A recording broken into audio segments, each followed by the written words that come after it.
السلام عليكم. كاين واحد الحقيقة اللي خصنا نعرفوها كاملين. خصنا نعرفو باللي ماشي كل واحد كيقول لك كنبغيك راه صادق، وماشي كل واحد كيضحك ليك راه باغيك. راه كاين اللي كيشوفك بعينيه وكاين اللي كيشوفك بجيبك. وقصة اليوم قصة صراحة كتوجع وكتألم، ولكن كتعلمنا وكتعطينا واحد العبرة. هاد القصة هي قصة واحد الراجل وثق في المرأة، وهي وثقات غير في الفلوس ديالو. ويلا معايا نبداو. كان يا ما كان في واحد المدينة هادئة، كان واحد الراجل سميتو المعطي. ما كانش مشهور، ما كانش كيهضر بزاف، ولكن كان راجل معقول، خدام، كيصلي، كيحترم راسو، كيحترم الناس. من صغرو هو كيخدم، دار المشاريع، تعلم كيفاش يدبر حياته حتى ولا عنده ما يكفيه ويكفي اللي معاه. ولكن المعطي عمره ما كان كيبان غني. كان كيلبس، ولكن كان كيلبس بسيط، كيهضر بسيط، كيعيش ببساطة. في واحد النهار تعرف على واحد السيدة سميتها نادية. نادية كانت زوينة، وكان حتى اللباس ديالها أنيق، الضحكة ديالها جذابة، الكلام ديالها معسول. من اول لقاء تلاقاو بهم بزوج، بدات كتسول بزاف: فين خدام؟ شنو الطموحات ديالك؟ فين كتسكن؟ واش كتسكن بوحدك؟ والمعطي مسكين بنيه صافيه جاوبها بلا حساب. دازت الايام وتقدم ليها وتزوجوا. في الاول كان كلشي مزيان، الضحك والخروج والكلام الزوين. ولكن مع الوقت بدات نادية تتبدل، ولات كتقارن: علاش فلانه مثلا راجلها شرى ليها طوموبيل، علاش ما عنديش انا بحالها؟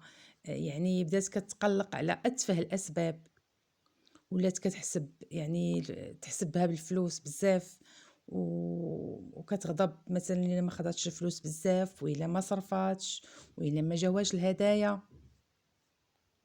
والمعطي هنا بدا كيشك، ولكن سكت. في واحد الليل جا المعطي وجلس بوحدو وبقى كيفكر، وقال مع راسو: هاد السيدة الا كتبغاني لشخصي غادي تبقى معايا، وإلا كانت باغياني غير على الفلوس وعلى المادة راه غادا تمشي. ومن هنا بدا كيفكر في الخطة. المعطي بدل نمط ديال الحياة ديالو، نقص المصروف، نقص اللبس. واحد النهار قال ليها: راه المشروع ديالي ما بقاش كيدخل، ما بان ليا بحال لي راه المشروع غادي يوقف، ازمه. وبين راسو رافع على النيت، راه طايح في واحد الازمه. هنا نادية ما صبراتش، يعني بدات كتغير، ما بقاتش بحال قبل.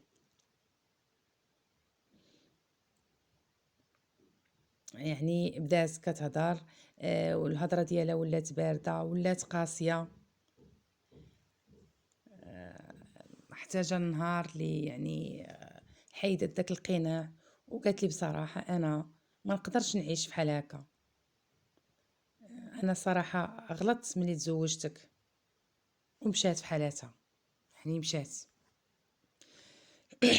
المعطي مسكين بقى بوحدو، تألم وعاود تألم، ولكن ما ندمش.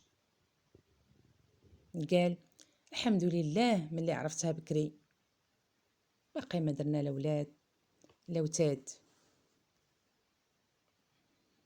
إوا دازت شهور، المعطي ولا كيلبس مزيان، بدل السيارة، خدا سيارة فاخرة. دازت ليام وجات هما يتلاقاو، تلاقى المعطي بنادية. نادية تصدمات، قالت ليه منين لك هادشي؟ منين جاوك هاد الفلوس؟ تبدلتي في اللبس ديالك، طونوبيل بدلتيها. هو سكات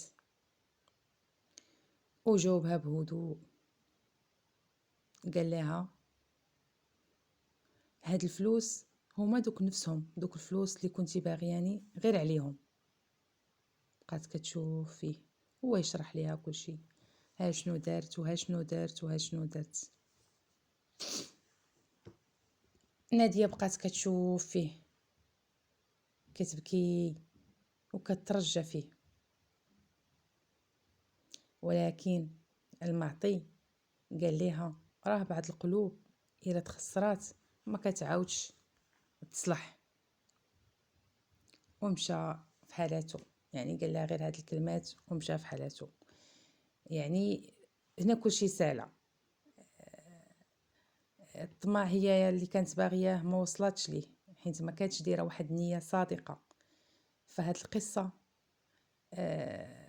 صراحه هي مؤلمه، ولكن كتعلمنا ان الحب الحقيقي كيبان في الشده ماشي في النعمه. ملي كتكون نعمه راه كلشي زوين، ولكن الحب الحقيقي كيبان في الشده. واللي كيبغيك وكيحبك على فلوسك غادي يخليك ملي غادي ما يبقاوش دوك الفلوس. اما اللي كيبغيك يعني على الشخص ديالك، فسواء كانت الفلوس راهم عايشين في النعمه، والا ما كانتش الفلوس راهم عايشين على داك الحب. يعني منه كيستمدوا داك القوه وكيعوضوا داك النقص ديال المال. ف الخلاصه الكبيره هو اننا يعني اللي ممكن انني نمرر من هذه القصه انه الا بغيتي شي واحد بغيه بقلبك، وبغيه هو القلب والاخلاق ديالو والنيه ديالو. حيت الفلوس كتجي وكتمشي، ولكن الانسان الصادق يعني اللي كيكون معقول الا مشى صعيب صعيب صراحه باش يرجع ليك مره اخرى. نتمنى ان هذه القصه تكون نالت الاعجاب ديالكم، وتكونوا يعني خديتوا منها المغزى والعبره، وتكونوا استفدتوا. وحتى لهنا خليت لكم الراحه. اضرب لكم موعدا في القارب العاجل في قصه وعبره جديده. دمتم في رعايه الله وحفظه، والى الملتقى.